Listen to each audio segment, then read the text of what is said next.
భారతదేశ చరిత్రలో భాగంగా చిట్ట చివరి టాపిక్ మనం భారత జాతీయోద్యమం గురించి చర్చను మొదలు పెడదాము. ఈ భారత జాతీయోద్యమము 1885 నుంచి 1947 వరకు కూడా కొనసాగింది. భారత జాతీయోద్యమం అంటే ఏంటంటే ఒక జాతి విదేశీ పాలన నుంచి విముక్తి పొందడానికి మరియు స్వాతంత్రం సాధించడానికి జరిపేటువంటి పోరాటాన్ని జాతీయోద్యమం అని చెప్పి అంటారు. అయితే భారతదేశ చరిత్రను ఒక్కసారి కనుక మనం గమనించినట్లయితే ప్రాచీన భారతదేశంలో అనేక మంది విదేశీయులు భారతదేశం మీదకి వచ్చారు, భారతదేశం మీద దాడి చేశారు, భారతదేశాన్ని పరిపాలించారు. అదేవిధంగా మధ్యయుగంలో కూడా భారతదేశానికి వచ్చారు, భారతదేశంలో స్థిరపడ్డారు, భారతదేశంలో వాళ్ళు పరిపాలనని కొనసాగించారు. అయితే ఎప్పుడు ఎక్కడా కూడా ఈ జాతీయోద్యమం అనేటువంటి జాతీయోద్యమము ప్రాచీన కాలంలో కానీ మధ్యయుగ కాలంలో కానీ మనకి కనపడదు. కారణం ఏంటంటే ప్రాచీన కాలంలో భారతదేశానికి వచ్చినటువంటి విదేశీయులు భారతీయులతో కలిసిపోయారు, భారతీయతను సంతరించుకొని భారతీయ మతాలను కూడా వాళ్ళు స్వీకరించడం జరిగింది. అంటే వాళ్ళు భారతీయుల్లో పూర్తిగా కలిసిపోయారు, భారతీయుల్లాగా మారిపోయారు.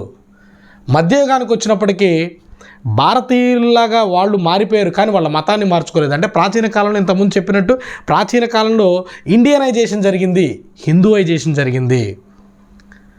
మధ్యయుగ కాలానికి వచ్చినప్పటికీ విదేశాల నుంచి వచ్చినటువంటి ఢిల్లీ సుల్తాన్లు కానీ మొఘళ్ళు కానీ భారతదేశంలో ఉన్నటువంటి సాంప్రదాయాలకి అనుగుణంగా వాళ్ళు మారిపోయారు. ఇక్కడ ఉన్నటువంటి భారతీయ స్త్రీలను వివాహం చేసుకున్నారు, వాళ్ళు కూడా భారతీయతని సంతరించుకున్నారు. అంటే వాళ్ళ మతాన్ని అయితే మార్చుకోలేదు, కానీ వాళ్ళు కూడా భారతీయుల్లాగా మారిపోయారు.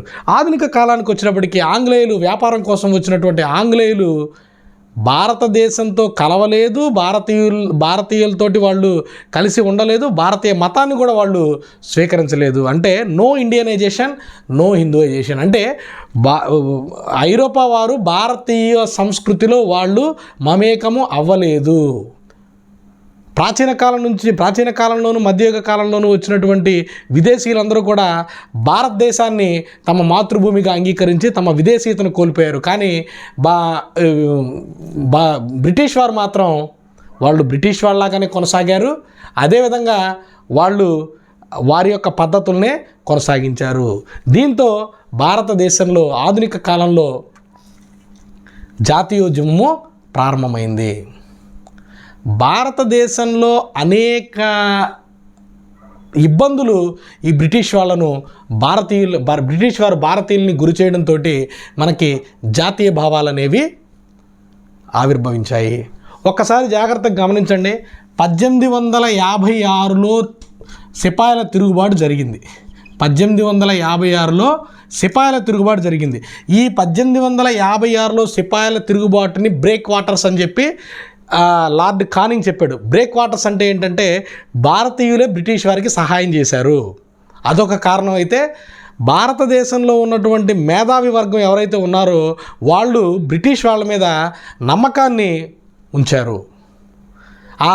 ఆ యొక్క 1856లో జరిగినటువంటి 1857 ఈ 1857లో జరిగినటువంటి ఈ యొక్క సిపాయిల తిరుగుబాటుకి వారి మద్దతును వాళ్ళు ప్రకటించలేదు. కారణం ఏంటంటే బ్రిటిష్ వారు చేసినటువంటి సాంఘిక సంస్కరణలు భారతదేశాన్ని ముందుకు తీసుకెళ్తాయని చెప్పి నమ్మారనమాట. అయితే 1857 నుంచి 1880 మధ్య కాలంలో జరిగినటువంటి అనేక సంఘటనలు, అంటే భారతీయ వ్యతిరేక సంఘటనలు మేధావుల్ని ఆలోచింపజేశాయి. ముఖ్యంగా 1870 నుంచి 1880 మధ్య కాలంలో జరిగినటువంటి సంఘటనలు, వెర్నాక్యులర్ ప్రెస్ యాక్ట్ కానీ, పత్రికా నిషేధ చట్టం కానీ, ఎల్బర్టబుల్ వివాదం కానీ, ఇటువంటి కొన్ని సంఘటనలు భారతీయ మేధావుల్ని ఆలోచించేటట్టుగా చేశాయి. దాని యొక్క ఫలితమే 1885 సంవత్సరంలో భారత జాతీయ కాంగ్రెస్ ఏర్పాటు చేయబడింది.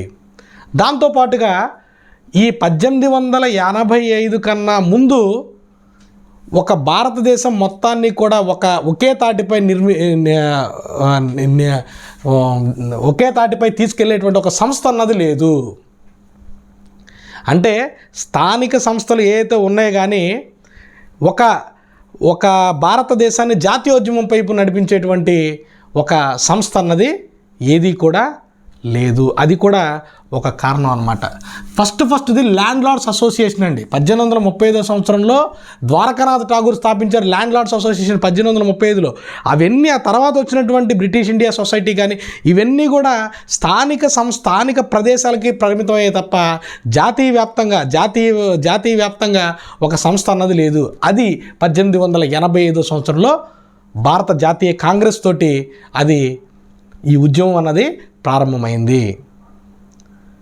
ఈ భారత జాతీయ కాంగ్రెస్ 1885 సంవత్సరంలో ఈ భారత జాతీయ కాంగ్రెస్ని ఏఓ హ్యూమ్ అనేటువంటి ఒక బ్రిటిష్ రిటైర్డ్ అధికారి ఈ యొక్క ఐఎన్సి అంటే భారత జాతీయ కాంగ్రెస్ని స్థాపించాడు. ఈ భారత జాతీయ కాంగ్రెస్ స్థాపించినటువంటి ఏఓ హ్యూము బ్రిటిష్ గవర్నమెంట్లో ఒక రిటైర్డ్ ఉద్యోగి. దాంతోపాటుగా ఇతను కొన్నాళ్ల పాటు జనరల్ సెక్రటరీగా పనిచేశాడు. ఇతను ఎప్పుడూ కూడా అధ్యక్షుడిగా పనిచేయలేదు అన్నది గుర్తుపెట్టుకోవాలి. ఇతను ఎప్పుడూ కూడా అధ్యక్షుడిగా పనిచేయలేదు, కానీ ఇతను ఒక జనరల్ సెక్రటరీగా పనిచేశాడు. Grand old man of India అని పిలువబడేటువంటి దాదాబాయి నౌరోజీ ఈ యొక్క భారత జాతీయ కాంగ్రెస్ అనేటువంటి పేరుని సూచించడం జరిగింది. ఈ కాలంలో లార్డ్ డఫ్రిన్ గవర్నర్ జనరల్గా ఉన్నాడండి. లార్డ్ క్రాస్ వచ్చేటప్పటికి బోర్డ్ ఆఫ్ సెక్రటరీగా ఉన్నాడు. సెక్రటరీ ఆఫ్ స్టేట్గా ఉన్నాడు. Secretary of state lord Cross. అదేవిధంగా సెక్రటరీ ఆఫ్ స్టేట్ ఈయనేమో గవర్నర్ జనరల్ అన్నమాట. Governor general or viceroy. 1885 డిసెంబర్లో ప్రారంభించినటువంటి ఈ భారత జాతీయ కాంగ్రెస్ భారత జాతీయోద్యమాన్ని ముందుకు తీసుకెళ్ళింది. 1885 డిసెంబర్లో తొలి సమావేశము బొంబాయిలో జరిగిందండి. మనకి కాంగ్రెస్ సమావేశాలు చాలా ఇంపార్టెంట్. ముఖ్యమైనటువంటి కాంగ్రెస్ సమావేశాల గురించి నేను ఇక్కడ మీకు సమాచారం ఇస్తాను. 1885లో తొలి సమావేశము బొంబాయిలో జరిగింది. ఈ బొంబాయిలో జరిగినటువంటి ఈ సమావేశానికి అధ్యక్షత వహించింది ఉమేష్ చంద్ర బెనర్జీ. ఈ యొక్క మొదటి సమావేశానికి అధ్యక్షత వహించాడు. ఈ సమావేశంలో 72 మంది పాల్గొన్నారండి. ఈ 72 మందికి కూడా అప్పటి బ్రిటిష్ బొంబాయి గవర్నరు లార్డ్ రే ఒక తేనీటి విందు ఇచ్చాడు, అంటే టీ పార్టీ ఇచ్చాడు అనమాట. అందులో భాగంగా ఈ డబ్ల్యూసి బెనర్జీ తన ప్రసంగంలో ఏం చెప్పాడంటే, అంటే బ్రిటిష్ రాణి ఆశయ సాధన కోసము ఈ యొక్క భారత జాతీయ కాంగ్రెస్ని ఏర్పాటు చేశారని చెప్పడం జరిగిందనమాట. అంటే ఏంటంటే ఇది బ్రిటిష్ వారికి అనుకూలంగా ఏర్పాటు చేసినటువంటి ఒక సంస్థ అనేటువంటి కొంతమంది జాతీయవాదుల యొక్క విమర్శ. దానికి కారణం ఏంటంటే భవిష్యత్తులో ఇంకొకసారి 1856 తిరుగుబాటు లాంటిది జరగకోకుండా వీళ్ళు ఒక రక్షణ కవాటాన్ని ఈ యొక్క భారత జాతీయ కాంగ్రెస్లో ఏర్పాటు చేశారనేది కొంతమంది జాతీయవాదుల యొక్క అభిప్రాయం. దీన్ని సేఫ్టీ వాల్ థియరీ అంటారు, రక్షణ కవాట సిద్ధాంతము అని చెప్పి చాలామంది విమర్శించారు. అయితే బిపిన్ చంద్ర లాంటి ఆధునిక చరిత్రకారులు వీళ్ళు ఏం చెప్తారంటే ఈ రక్షణ కవాట సిద్ధాంతాన్ని పూర్తిగా తిరస్కరించాడు అనమాట. ఏంటి కారణం ఏంటంటే 1870 నుంచి 1880 దశకాల్లో బ్రిటిష్ వారు అవలంబించినటువంటి అనేక ప్రజా వ్యతిరేక ఉద్యమాల ఫలితంగానే ఈ యొక్క భారత జాతీయ కాంగ్రెస్ అన్నది ఏర్పడింది అనేటువంటి విషయాన్ని బిపిన్ చంద్ర లాంటి చరిత్రకారుల యొక్క అభిప్రాయము. ఈ కాంగ్రెస్ సమావేశాలు చాలా ఇంపార్టెంట్ అండి. ఇది నేను 1885లో బొంబాయిలో తొలి సమావేశం జరిగింది. దీనికి డబ్ల్యూసి బెనర్జీ అధ్యక్షత వహించాడు. ఇది బొంబాయి నగరంలో జరిగింది. రెండో సమావేశం వచ్చేటప్పటికి అంటే ఈ భారత జాతీయోద్యమం మొత్తాన్ని కూడా మనము 3 భాగాలుగా డివైడ్ చేస్తానండి. రెండో సమావేశం కూడా చెప్తాను. ఈ భారత జాతీయ ఉద్యమం మొత్తాన్ని కూడా 3 భాగాలుగా మనము విభజించాలి. దాన్ని చూడండి. 1885 నుంచి 1905 వరకు మితవాద యుగము అంటే ఈ కాలంలో మితవాదులు ఈ యొక్క జాతీయోద్యమాన్ని నడిపించారు. వీళ్ళ యొక్క లక్ష్యం ఏంటంటే స్వయం ప్రతిపత్తి, డొమినియన్ స్టేటస్ అండి. స్వయం ప్రతిపత్తి వీళ్ళు అడిగేది, స్వయం ప్రతిపత్తి కావాలని చెప్పి అడుగుతున్నారు. వీళ్ళ యొక్క పద్ధతి ఏంటంటే రాజకీయ యాచకత్వం. రాజకీయ యాచకత్వం అంటే ఏంటంటే చెప్తానండి, అది కూడా డిస్కస్ చేస్తాను. రాజకీయ యాచకత్వము పట్టణ ప్రాంతాల్లో ఉన్నటువంటి ఉన్నత వర్గాలు, పట్టణ ప్రాంతాలలో ఉన్న ఉన్నత వర్గాలు వారు మాత్రమే పాల్గొన్నారు. చూడండి, భారత జాతీయోద్యమాన్ని కనుక ఒక్కసారి మనం బర్డ్ వ్యూ లాగా చూస్తే ఇది మొత్తం 3 దశల్లో జరిగింది. తొలి దశ 1885 నుంచి 1905 మధ్య జరిగింది. దీన్ని మితవాద యుగం అని చెప్పి అన్నారు. వీళ్ళ యొక్క లక్ష్యం ఏంటంటే స్వయం ప్రతిపత్తిని సాధించడం. వీళ్ళ యొక్క పోరాట పద్ధతి ఏంటంటే రాజకీయ యాచకత్వం. ఇది పట్టణ ప్రాంతాల్లో ఉన్నటువంటి ఉన్నత వర్గాల వాళ్ళు మాత్రమే ఈ కాలంలో పాల్గొన్నారు. రెండోది 1905 నుంచి 1920 వరకు ఇది అతివాద యుగం అంటారండి. దీన్ని ఇది అతివాద యుగము. వీళ్ళు అడుగుతున్నది ఏంటంటే వీళ్ళు స్వరాజ్. ఈ కాలంలో వీళ్ళు అడుగుతున్నది ఏంటంటే స్వరాజ్. వీళ్ళ యొక్క పోరాట పద్ధతి ఏంటంటే స్వదేశీ లేదా ప్రతిఘటన. వీళ్ళ యొక్క పోరాట పద్ధతి ఏంటంటే స్వదేశీని ప్రోత్సహించడం, విదేశీని బహిష్కరించడం. ఇది వీళ్ళ యొక్క పద్ధతి. వీళ్ళ కాలంలో పట్టణ ప్రాంత ప్రజలందరూ కూడా పాల్గొన్నారండి. పట్టణ ప్రాంత ప్రజలందరూ కూడా ఉద్యమంలోకి పాల్గొన్నారు, ఈ జాతీయోద్యమంలోకి పాల్గొన్నారు. నెక్స్ట్ 3వ దశ, చివరి దశ 1920 నుంచి 1947 వరకు. దీనిని గాంధీ యుగము అని చెప్పి అన్నారు.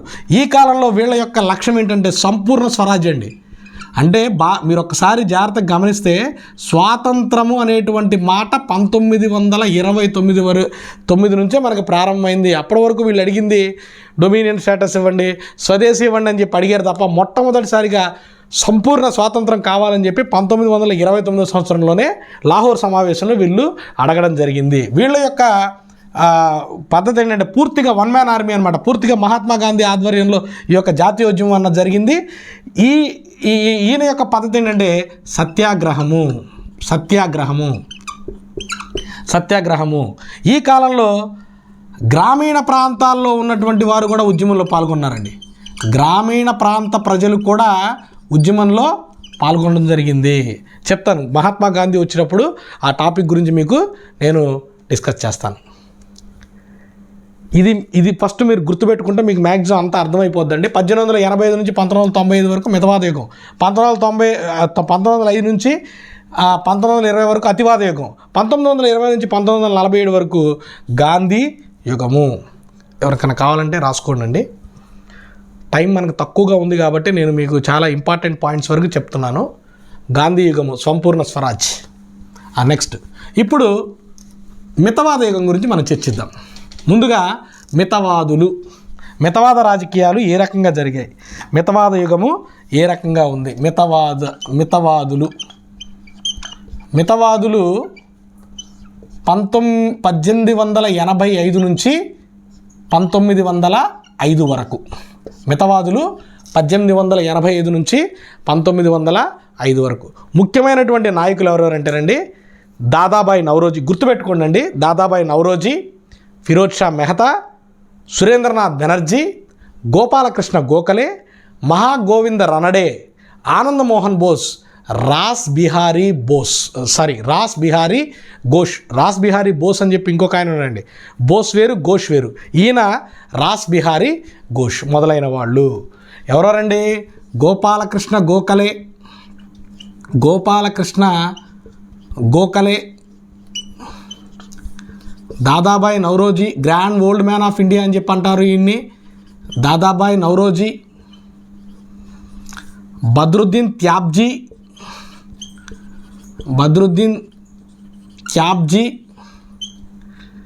ఫిరోజ్ షా మెహతా,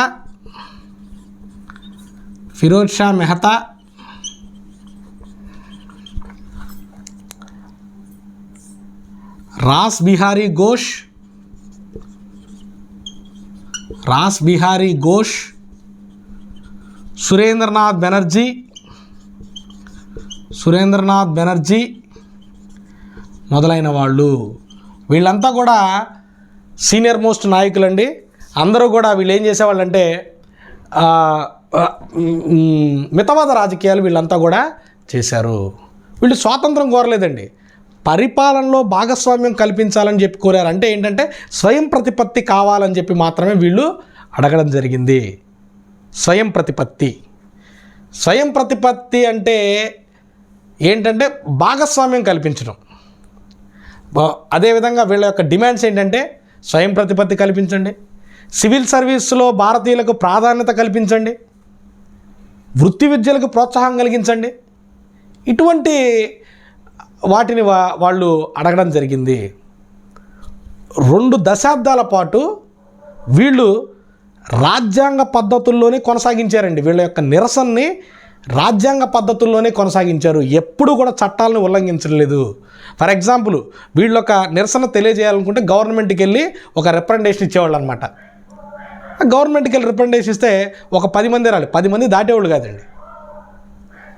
వీళ్ళు తమ భావాలని పత్రికల ద్వారా ప్రజల్లో చైతన్యం కల్పించేటువంటి కార్యక్రమం చేసేవాళ్ళు. దాని ద్వారా ప్రజల్లో జాతీయ భావాలని ప్రచారం చేసేవాళ్ళు.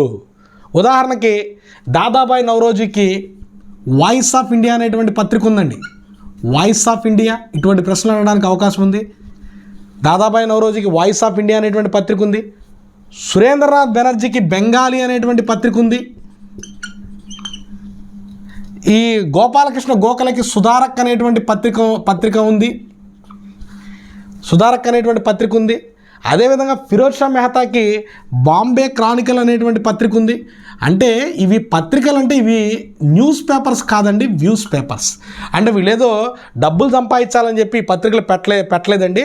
తమ భావాల్ని పత్రికల ద్వారా ప్రజలకు తెలియజేసి వాళ్ళలో జాతీయ భావాలను రేకెత్తించేటువంటి కార్యక్రమాన్ని ఈ యొక్క మితవాద నాయకులు చేశారు. వీళ్ళ యొక్క పోరాట పద్ధతిని మనము 3 P's విధానం అంటారండి. 3 P's విధానం. 3 P అంటే ఫస్ట్ P ఏంటంటే ప్రే, ప్రార్థనలు చేయటం. రెండో P ఏంటంటే పిటిషన్స్, విజ్ఞాపనలు ఇవ్వడం. మూడో P ఏంటంటే ప్రొటెస్ట్. అంటే వీళ్ళు ఎప్పుడూ కూడా ప్రభుత్వానికి వ్యతిరేకంగా ఎటువంటి ఉద్యమ కార్యాచరణలు కూడా చేపట్టలేదు. ప్రార్థనలు చేసేవాళ్ళు, అయ్యా బాబు ఇవ్వండి, ఇవి చెయ్యండి. పిటిషన్లు సమర్పించేవాళ్ళు, గౌరవనీయులైన గొప్పవాళ్ళైనటువంటి రాజాది రాజులైన మీరు మాకు ఈ పనులు చేసి పెట్టండి. ఒకవేళ వాళ్ళు కనుక ఇవ్వలేదని చెప్పి పక్కన పెట్టారనుకోండి, మళ్ళీ ఇంకో కాగితం ఇచ్చేవాళ్ళండి. పిటిషన్ల మీద పిటిషన్లు పెడతానే ఉండేవాళ్ళు. చివరికి వాళ్ళ పనులు అవ్వలేదనుకోండి, రాజ్యాంగబద్ధ పద్ధతులతో నిరసనను వ్యక్తం చేసేవాళ్ళు. అంతే తప్ప ప్రభుత్వానికి వ్యతిరేకంగా వీళ్ళు వెళ్ళేవాళ్ళు కాదు. ఇటువంటి రాజకీయాలని మితవాద రాజకీయాలు అని చెప్పి అన్నారు. ఈ మితవాద రాజకీయాలంటే ఇవే అన్నమాట. అందుకనే 20 సంవత్సరాల కాలంలో ఒక్క ఉద్యమం కూడా కనిపించదండి మనకి. మితవాదుల కాలంలో ఒక్క ఉద్యమం కూడా మనకి కనిపించదు. కారణం ఏంటంటే వీళ్ళు పూర్తిగా రాజ్యాంగ పద్ధతుల ద్వారానే వీళ్ళు కొనసాగించడం జరిగింది. నెక్స్ట్ తర్వాత ఇది వీళ్ళ యొక్క మితవాద కాలంలో 1885 నుంచి 1905 మధ్య కాలంలో జరిగినటువంటి విషయాలు. మ్యాక్సిమం మనకి ఏ ఉద్యమం కూడా రాలేదు కాబట్టి ప్రశ్నలు రావడానికి అవకాశం ఏమీ ఉండదండి నేను అనుకుంటాం. మెయిన్గా ఏంటంటే ఎవరెవరు ఏ పత్రికలు స్థాపించారని వాళ్ళ గురించి మనల్ని అడగడానికి అవకాశం ఉంది. ఈ కాలంలో జరిగినటువంటి కొన్ని ముఖ్యమైనటువంటి కాంగ్రెస్ సమావేశాల గురించి డిస్కస్ చేద్దాం. చెప్పాను 1885 తొలి కాంగ్రెస్ సమావేశం బొంబాయిలో జరిగింది. గోకుల్ దాస్ తేజ్పూర్ సంస్కృత కళాశాలలో జరిగిందండి. ఇది బొంబాయిలో జరిగింది. ఈ సమావేశానికి అధ్యక్షత వహించింది WC బెనర్జీ, తొలి భారతీయుడు WC బెనర్జీ. రెండోది 1886 సంవత్సరంలో రెండవ సమావేశం కలకత్తాలో జరిగింది. ఈ కలకత్తాలో జరిగినటువంటి ఈ సమావేశానికి దాదాబాయి నౌరోజీ తొలి పార్సీ, ఈయన తొలి పార్సీ ఈ సమావేశానికి అధ్యక్షత వహించాడు. మూడోది 1887 సంవత్సరంలో మద్రాసులో జరిగినటువంటి సమావేశానికి బద్రుద్దీన్ త్యాబ్జీ అధ్యక్షత వహించాడు. తొలి ముస్లిం ఎవరో, తొలి పార్సీ ఎవరో, తొలి భారతీయుడు ఎవరు? తర్వాత 1888 సంవత్సరంలో అలహాబాదులో జరిగినటువంటి సమావేశానికి జార్జ్ యూల్ అధ్యక్షత వహించాడు. ఈయన తొలి ఆంగ్లేయుడు. ఇంకా తర్వాత 1891 సంవత్సరంలో జరిగినటువంటి కాంగ్రెస్ సమావేశానికి, ఈ సమావేశం నాగపూర్లో జరిగింది. దీనికి పి ఆనందాచార్యులు అధ్యక్షత వహించాడు. ఈయన స్పెషాలిటీ ఏంటంటే భారత జాతీయ కాంగ్రెస్కి అధ్యక్షత వహించినటువంటి తొలి ఆంధ్రుడు. ఈ పి ఆనందాచార్యులు అనేవాడు తొలి ఆంధ్రుడు. ఆ విషయం మనము గుర్తుపెట్టుకోవాలి. 1901లో కూడా ఒక సమావేశం జరిగిందండి. 1901లో జరిగినటువంటి సమావేశం కలకత్తాలో జరిగింది. ఈ కలకత్తాలో జరిగినటువంటి ఈ సమావేశము అధ్యక్షుడు ఎవరంటే దిన్షా ఈ వాచా. ఈ సమావేశం ప్రత్యేకత ఏంటంటే ఈ సమావేశానికి తొలిసారి గాంధీ హాజరయ్యాడు. అంటే విషయం ఏంటంటేనండి, ఈ టైంలో గాంధీజీ గారు సౌత్ ఆఫ్రికాకి వెళ్ళాడండి. అయితే 1900 సంవత్సరంలో ఒక 1 ఇయర్ పాటు భారతదేశానికి వచ్చాడు. ఆ టైంలో ఈయన కలకత్తాలో ఉన్నటువంటి దిన్షా ఈ వాచా అధ్యక్షత వహించినటువంటి ఈ సమావేశానికి మహాత్మా గాంధీ తొలిసారిగా హాజరవటం జరిగింది. ఇవి మితవాదుల కాలంలో జరిగినటువంటి ముఖ్యమైనటువంటి కాంగ్రెస్ సమావేశాలు, వాళ్ళ అధ్యక్షులు. ఈ కాలంలో మనకి ఉద్యమాలు అనేవి ఏమీ కనిపించవండి, ఏమీ కూడా కనిపించవు. ఎటువంటి ఉద్యమాలు కూడా జరగలేదు. నెక్స్ట్ అతివాద యుగము 1905 నుంచి 1920 వరకు జరిగింది. దాని గురించి మనం నెక్స్ట్ క్లాస్లో డిస్కస్ చేద్దాం.